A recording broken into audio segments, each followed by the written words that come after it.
Acte 13. Je creuse depuis 10 ans.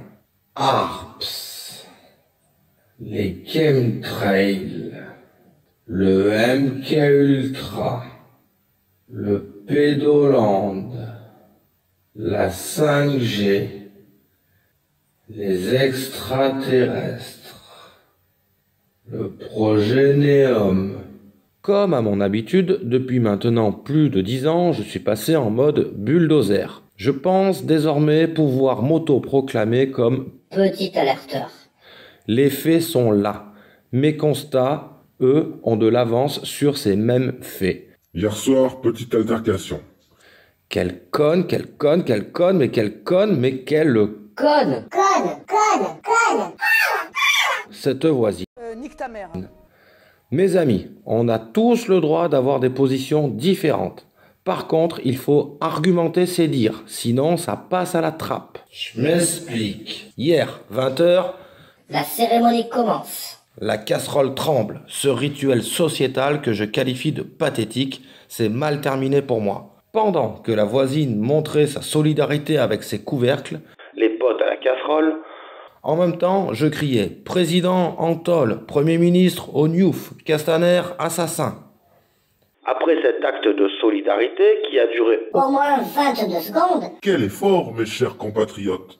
je me suis fait interroger par cette même voisine sur mes propos. Après avoir serré les dents, ayant senti le vent venir, je lui donne l'exemple qu'il y avait le fait que 2 mois en arrière, ces mêmes héros étaient dans la rue avec leurs revendications qui prouvent actuellement leur bonne foi et se faisaient gazer, frapper, étaient au même rang qu'un gilet jaune. J'argumente 2 autres versions de la situation. Je démontre l'incompétence de nos dirigeants et elle, sous ses airs de petite bourgeoise de merde, oui, Petite bourgeoise de merde.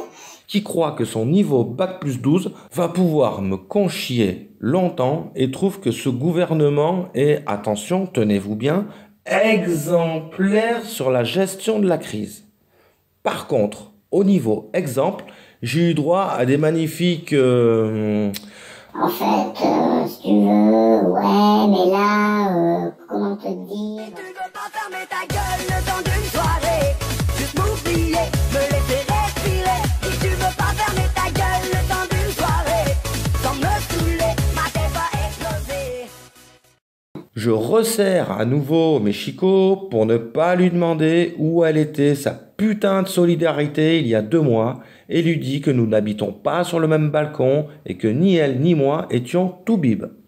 Son fils soignant, qui ne pouvait pas me dire le contraire, petit soldat avec des balles à blanc, la récupère pour la tirer dans le logement, suivi de ma politesse de leur souhaiter une bonne soirée. Thomas, il ne faut pas se braquer avec la voisine. C'est pas faux. Mais laissez-moi partir avec le cœur vide de rancœur. Et puis, ce genre de personne mérite de temps en temps un petit recadrage. Mettre un miroir en face des gens peut blesser, certes. Mais ce n'est pas moi qui blesse, c'est le reflet. Et ces gens-là sont tellement abrutis qu'ils s'en prennent à celui qui tient le miroir. Je vous demande pardon, je vous prie de m'excuser. C'est de la merde sur pattes. Qui pense être mieux que toi, le petit rebelle. Il ne faut pas tirer sur l'ambulance, mais il faudra jeter l'eau du bain Et le bébé avec. Hier encore, à coups de lacrymo, c'est comme ça que tu les matais, tes soi-disant héros. À bout de souffle, et le secteur de la santé, bien sûr que je peux t'en parler, moi, je suis brancardier. 2 AS, une quarantaine de patients. On fait du mieux qu'on peut tout en sachant que ce n'est jamais assez, qu'on est bien trop limité, qu'il nous faudrait plus de bras pour des soins de qualité, c'est triste. Je vois des infirmières en pleurs, plus de temps passé ici que dans leur propre demeure. Aberrant, le constat est atterrant, pas assez pour émouvoir ce cher monsieur Véran. Ça, c'est le résultat d'une politique basée pour l'essentiel sur la rentabilité. Mais comment s'occuper d'autrui dans un état critique? Dépression, burn-out, nos vérités. Marre d'entendre, il va crever de toute façon. Tout ça parce que les lobbies ne tiennent pas compte de l'inflation. Au royaume des blouses blanches, je te garantis qu'il fait noir. Y'a qu'à voir les urgences se changer en mouroir. Elle vaut combien la vie de l'humain pour qu'on ait même plus le temps de lui prendre la main. Aujourd'hui, une saloperie nous décime. Du haut de leur piédestal, les puissants nous font des signes. Le monde tremble, c'est logique.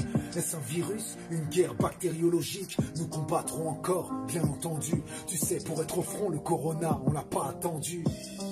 Yes, monsieur Shep, what else crew? Surtout, restez chez vous, restez confinés. Vous protéger, c'est nous protéger. Monsieur Shep, 9415.